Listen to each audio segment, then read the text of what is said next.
99.8%.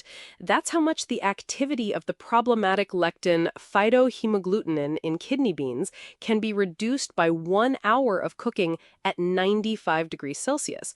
But how many of us really know that? And what other foods considered healthy might be unknowingly harming us if we neglect their preparation? That's a fascinating point because it shines a light on the complex relationship between our food and our well-being. Lectins, these carbohydrate-binding proteins, are naturally present in many plants. Originally, they served the plant as a defense mechanism, a kind of chemical defense against predators. The plant wants to protect its seeds to ensure its reproduction. What is protection for the plant can become a real challenge for our bodies, especially if they are sensitive or if the preparation isn't optimal. And that's exactly where it gets confusing for many people. You constantly hear, eat more vegetables, more whole grains, more legumes. And then people try to eat healthier, increasingly incorporating these very foods into their diet, and they wonder why they might still feel bloated, have digestive issues, or experience unexplained energy dips. Sometimes symptoms creep in that you don't directly associate with the supposedly healthy diet. You think you're doing your body good, and unknowingly, certain substances in those foods could be contributing to silent inflammation or intolerances. This apparent contradiction is understandable. Scientific research indicates that lectins, if they enter the gut in active form and in larger quantities, can potentially irritate the intestinal lining. Experts often refer to this as leaky gut syndrome, meaning increased permeability of the intestinal wall. If this important barrier is weakened, incompletely digested food components, bacterial fragments, or even lectins themselves can enter the bloodstream. The immune system recognizes these as foreign bodies and reacts, which in turn can promote or worsen inflammatory processes in the body. Many experts often see a connection here with the development or exacerbation of autoimmune diseases. That's an important point because autoimmune diseases seem to be increasing steadily, and people often look for complex causes, yet part of the answer could actually be on our plate, or rather in how we handle these foods. I'm thinking of foods like tomatoes, bell peppers, potatoes, classic nightshades, or wheat and other grains. Many of these only entered the European diet after 1492 with the discovery of America. So, evolutionarily speaking, our genome had relatively little time to fully adapt to these new lectin types. And then you wonder why whole grain products, which are actually considered particularly healthy, cause more problems for some people than, for example, white flour products. Exactly this aspect of evolutionary adaptation is relevant. The lectins in nightshades or certain legumes from the New World were novel to the digestive systems of our European ancestors. And with whole grain products, lectins are often concentrated in the husks and germ of the grains, precisely the parts that are included in whole grain flour. Refined flour largely removes these components, which reduces the lectin content, even though that naturally brings other disadvantages in terms of fiber and micronutrients. So it's not the grain itself per se, but specific proteins within it, such as Wheat Germ Agglutinin, WGA, which is considered particularly potent and is linked by researchers to various negative effects on gut health. And how do you find out if you might be sensitive to lectins? It's not like you take a simple blood test and it clearly states lectin intolerance. Many people suffer for years from diffuse complaints, from digestive problems like bloating and irritable bowel symptoms, to skin impurities, joint pain, or chronic fatigue. Sometimes it's already a simple, though not scientific, indicator of your digestion state, the famous toilet paper test, which suggests whether stool smears, which can indicate incomplete digestion, but of course that's not a diagnosis. The diagnosis of lectin sensitivity is indeed not trivial. Direct tests are rare and often not definitive in their informative value. What research and practice do show, however, is that a carefully conducted diagnostic elimination diet can often be very insightful. This means consistently avoiding lectin-rich foods for a certain period, often 4 to 6 weeks, or preparing them in a way that drastically reduces their lectin content. If symptoms significantly improve during this time, it's a strong indication that lectins may have played a role. As you hinted, absolute consistency is important here, because even small amounts can trigger reactions in sensitive individuals and distort the result.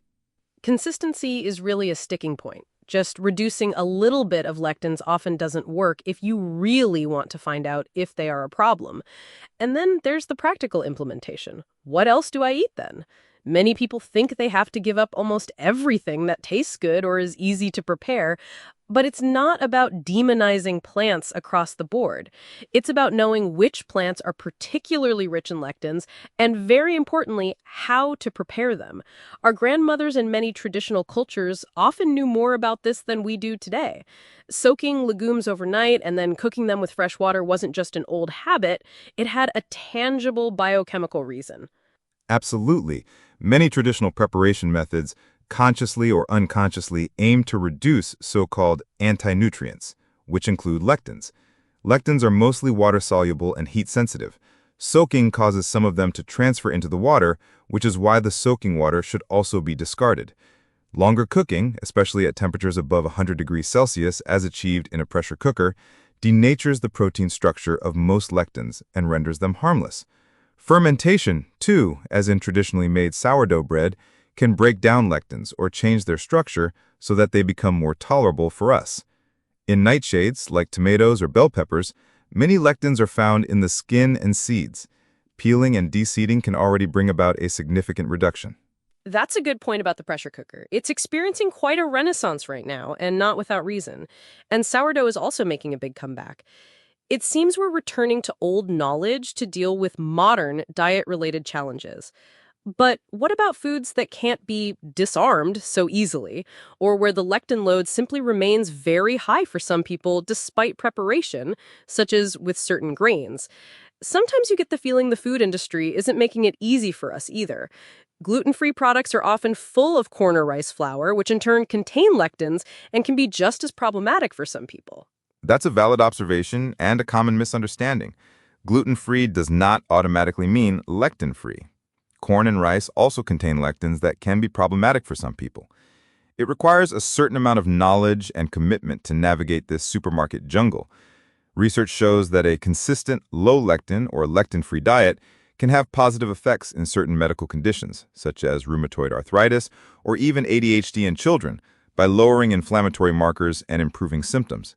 But this often requires a dietary change that goes beyond simply avoiding gluten. So it's a very individual topic. Not everyone reacts the same way to lectins. That's becoming increasingly clear.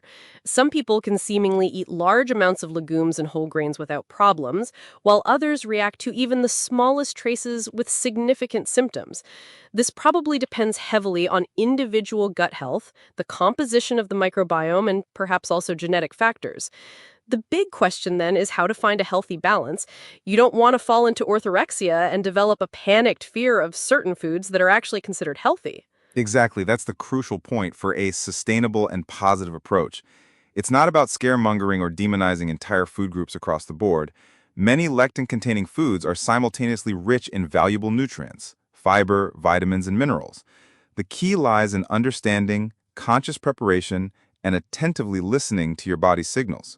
If the gut barrier is intact and the microbiome is diverse and robust, the body can often cope well with a certain amount of lectins, especially if the foods have been prepared correctly. But if the gut is already weakened, be it from stress, medication, unfavorable eating habits, or other factors like pesticide residues, for example, glyphosate, which can also negatively affect the gut flora, then lectins can, so to speak, be the straw that breaks the camel's back. The keyword glyphosate is really interesting in this context.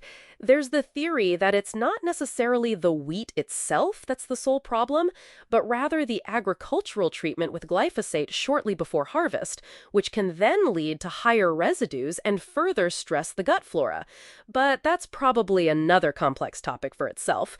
What seems important to me regarding lectins is if you suffer from unclear chronic complaints and feel that your healthy diet isn't helping or even worsening your symptoms, then it could definitely be worth taking a closer look at the topic of lectins.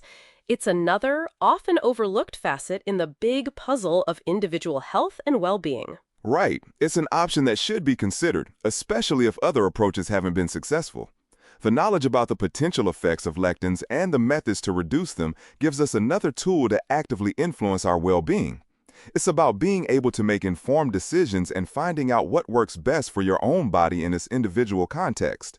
A blanket recommendation is difficult here, but raising awareness of the topic is a first important step towards a personalized health strategy. So, what I'm taking away from myself and our listeners is it's not about developing a fear of vegetables, legumes, or grains.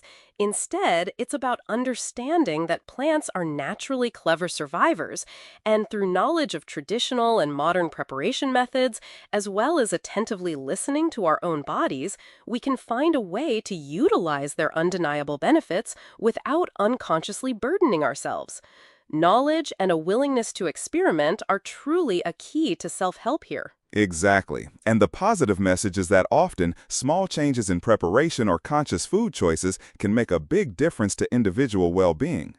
It encourages us to remain curious, to get to know our own bodies better, and perhaps to rediscover old kitchen traditions that often contain more biochemical wisdom than we initially suspect.